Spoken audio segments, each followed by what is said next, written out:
Alex, your assessment of that, please. Yeah, listen, disappointing. I thought that the first goal sort of set us back. It's something you can't really legislate for. They just kick the ball up the pitch. We misread it runs over the top of us. I'm not even sure if the ball's going in the net and it ends up in the back of the net. So I think for that point it took us a little bit of time to recover, albeit we had territory with the ball, but I didn't think we became as much a threat as what we need to be in the game.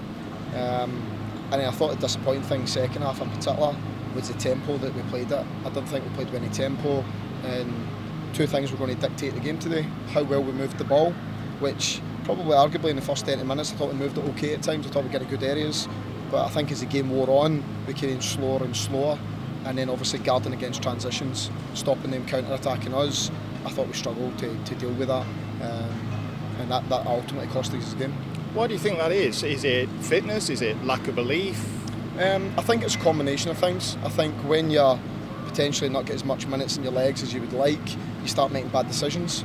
I think when you're doing something for the first time, you need to grow in belief in doing it in terms of understanding what it is. I don't think that the lads we've got are particularly asked to defend that way for obviously maybe the last while.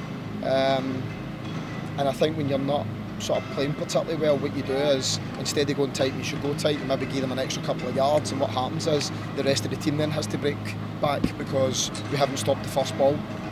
So there's a whole host of things, but listen, we've had 1 day's training before Swansea, we've had basically sort of 1 day release prep before this game, and we're still sort of finding our feet, certainly in terms of what we've got, how they play, what their strengths, what their weaknesses are, but we need to obviously get there quickly.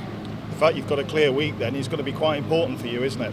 Yeah, it's going to be important in terms of obviously speaking to the lads, showing them bits out of the game, getting them to understand what we're looking for, and then for them to carry it out, because everything's easy when you're static on a tactics board, but when it comes to the real stuff, there's so many layers and sort of grey areas that we need to fix to allow us to be effective in the game. And the way you want to play has got to become second nature, hasn't it, to these players? Yeah, it has, and obviously, as you can see today, there's a lot of bits that I'm frustrated with because we choose the wrong option, we don't make the right decision in terms of whether we should get up to the ball, whether we should stay. So, and we spoke about it at length, but as always, when you're sort of learning anything for the first time, it takes time. Positive was getting Nick Powell out there? Yeah, listen, obviously we've got key players missing at the moment. I think there's 7 on the treatment table, which is a huge amount at any club. Some of the other lads on the pitch at the moment as well obviously need more minutes in their legs. Unfortunately, I think we might have lost Sam Clucas by the looks of it, and I think that's due to the fact Sam just hasn't had enough minutes, and that's him doing 3 in a week. But for where we're currently at the moment, we've got quite a few players missing, so we're not particularly heavy loaded in terms of options.